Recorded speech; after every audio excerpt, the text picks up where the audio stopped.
Hi வணக்கம்.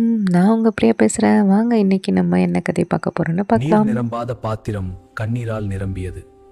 உடல் அமைப்பில் அழகன், செல்வத்தில் செழிப்பானவன், ஆனால் மனதில் தீமை நிறைந்தவன். யாருக்கும் பயப்படாதவன், மக்களை கொடுமைப்படுத்தி கொலை கொள்ளை செய்து தன் செல்வத்தை பெருக்கிக் கொண்டவன். இறைவனுக்கும் அவன் அஞ்சவில்லை. பக்தி என்ற ஒன்று அவனுக்கு தெரியாது. கோயில் வாசல் கூட அவன் கால்கள் தொடவில்லை. யாராவது அறிவுரை சொன்னால் அவர்களுக்கு தண்டனைதான் பதில். மன்னனின் கொடுமைகளை பொறுக்க முடியாமல் அவையோர்கள் ஒன்று கூடினர். இந்த மன்னன் மாறாவிட்டால் நாடு அழியும் என்று எண்ணினர். மன்னன் இதுவரை செய்த பாவங்களுக்கு இறைவனிடம் மன்னிப்பு கேட்க வேண்டும் என்று அவையோர்கள் கூறினர். அதை கேட்க மன்னன் அலட்சியமாக சிரித்தான். நீங்கள் வேண்டுமானால் வருந்துங்கள், நான் பார்த்து சிரிப்பேன் என்றான். ஆனால் அவையோர்கள் விடவில்லை. நகருக்கு அருகே காட்டில் ஒரு துறவி வாழ்கிறார், அவரை சந்திப்போம் என்றனர். எல்லோரும் வற்புறுத்தியதால் மன்னன் மறுக்க முடியாமல் அவர்களுடன் காட்டுக்குள் சென்றான். துறவியின் இருப்பிடத்தை அடைந்தனர். அமைச்சர் கூறினார், உள்ளே சென்று வணங்கி அறிவுரை கேட்போம் வாருங்கள் என்று. மன்னன் மறுத்தான். நான் உள்ளே வரமாட்டேன், என்னை பார்க்க வேண்டுமானால் துறவியை வெளியே வரச் சொல்லுங்கள் என்றான். அவர்கள் உள்ளே சென்று துறவியிடம் அரசனை பற்றி உண்மைகளை கூறி வெளியே அழைத்து வந்தார்கள். துறவியை பார்த்தும் மன்னன் குதிரை விட்டு இறங்கவில்லை. துறவி பணிவுடன் சொன்னார், அரசனே, அருகில் கோவில் இருக்கிறது, அங்கே செல்லலாம் வாருங்கள் என்று. கோவிலின் உள்ளே சென்றதும் கதவை தாளிட்டு கொண்டார். அரசனே, நீ செய்த பாவங்களை மெதுவாக இறைவனிடம் சொல்லி மன்னிப்பு கேள் என்றார். வேண்டா வெறுப்பாக மன்னன் தன் பாவங்களை ஒன்றன் பின் ஒன்றாக சொல்லத் தொடங்கினார். சொல்லி முடித்ததும், இப்போ திருப்தி தானா, நான் போகலாமா என்றான். ஆனால் துறவிக்கு தெளிவாயிற்று. மன்னனுக்கு வருத்தம் இல்லை, பாவங்களுக்கு பிராயச்சித்தம் தேடவில்லை.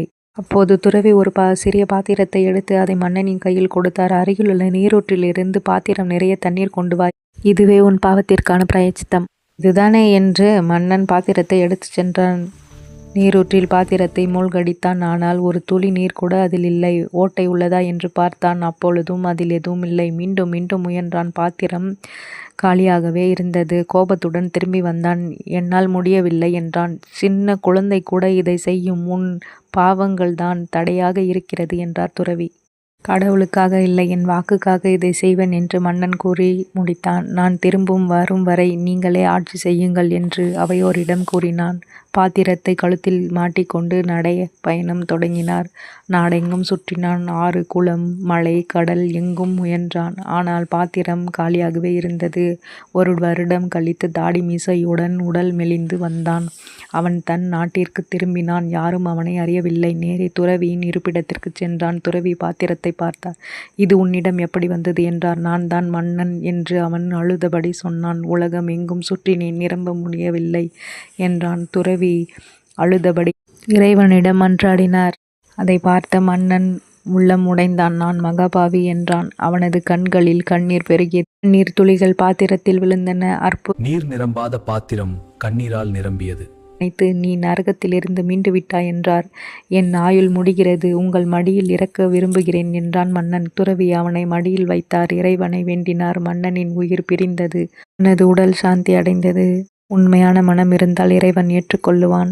இந்த மன்னனை உங்களுக்கு பிடிச்சிருந்தால் மன்னனுக்கு ஒரு லைக் கொடுங்க. நம்ம சேனலை சப்ஸ்கிரைப் பண்ணுங்க, ஷேர் பண்ணுங்க, கமெண்ட் பண்ணுங்க.